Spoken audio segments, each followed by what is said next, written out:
Boa tarde, professora. Meu nome é Lucas e eu vou fazer dupla com a Ana Carolina. Nós vamos falar sobre como fazer um eletroímã. Aqui seria a explicação de como fazer um eletroímã. Primeiramente, precisaria de um fio de cobre, do prego, da bateria, aqui seria a pilha, duas pilhas para ficar melhor o ímã, e o ferro, que seria magnetizado. Nós estamos utilizando moeda aqui. O fio de cobre é uma corrente elétrica que gera o campo magnético ao redor do fio. E o número de voltas soma os campos e intensifica o magnetismo. Seria, quanto maior a quantidade de volta, mais magnetizada seria ficar a moeda. E o prego de ferro, né, seria a base para essa magnetização.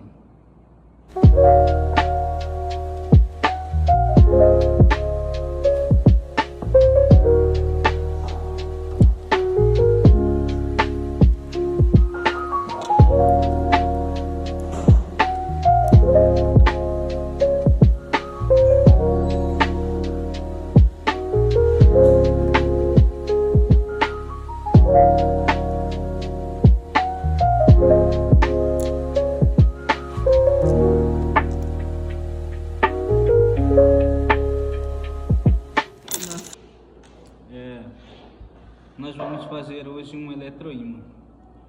Os componentes que tem que ter é o fio de cobre, que seria a corrente elétrica que gera o campo magnético ao redor do fio. Essas voltas seria o número de voltas seria a superposição dos campos. Mais voltas somam os campos, intensificam o magnetismo. O ímã fica melhor. A fonte de energia seria essas duas pilhas para ficar melhor, e o magnetismo poderia usar uma pilha ou grampo, qualquer coisa. Ok. Como ficam o campo eletromagnético? Dentro da bobina, no prego, é forte, uniforme e direcionado ao longo do eixo da bobina. Fora da bobina, o campo se fecha em curvas, indo de um polo norte a um polo sul, como no ímã comum. No prego, o material ferromagnético intensifica as linhas de campo e foca o campo no centro da bobina. No campo E, presente dentro do fio, empurrando os elétrons, causando corrente. No espaço fora do fio, o campo eletromagnético é gerado desprezivelmente, a não ser que a corrente esteja variando com o tempo, o que não é o caso mais comum em eletroímãs simples com correntes contínuas. O que acontece se colocar uma fonte de Fem maior? Se for usada uma fonte com força eletromotriz maior e com voltagem maior, isso aumenta a intensidade do campo magnético, gerando o eletroímã. No entanto, é importante tomar cuidado porque a corrente muito alta ele pode aquecer o eletroímã, fazendo com que danifique o fio. Antes da magnetização, o prego é feito de ferro, mas não está magnetizado. No interior do prego, os domínios magnéticos estão desorganizados e apontando em direções aleatórias. Como resultado, os campos magnéticos internos se cancelam e o prego não age como um ímã.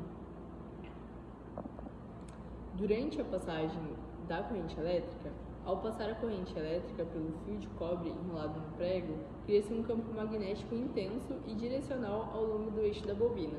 Esse campo penetra o prego e força os domínios magnéticos internos a se alinharem todos na mesma direção. O prego se transforma em um ímã temporário e ele tem polo norte e polo sul bem definidos. Atrai objetos metálicos e o campo magnético externo passa a ter padrão típico de um ímã, com linhas de campo saindo do polo norte e entrando pelo polo sul. Quanto maior a corrente e o número de espiras, mais forte será o campo e mais intenso o magnetismo do prego. Depois de desligar a corrente, quando a corrente é cortada, no caso, o campo magnético e a bobina desaparecem. Os domínios magnéticos do prego começam a se desorganizar novamente e principalmente se o material for ferro puro. O prego perde seu magnetismo quase completamente, deixando de atrair objetos. Questão 2. E se eu der mais voltas no fio, o que acontece? Explique. Se aumentarmos o número de voltas do fio ao redor do núcleo, o campo magnético gerado também será mais intenso. Isso acontece porque cada volta de fio contribui para a geração do campo magnético, e somando-se todas essas contribuições, o resultado é um eletroímã mais potente. Portanto, quanto mais espiras houver na bobina, mais forte será o eletroímã, desde que a corrente também se mantenha adequada.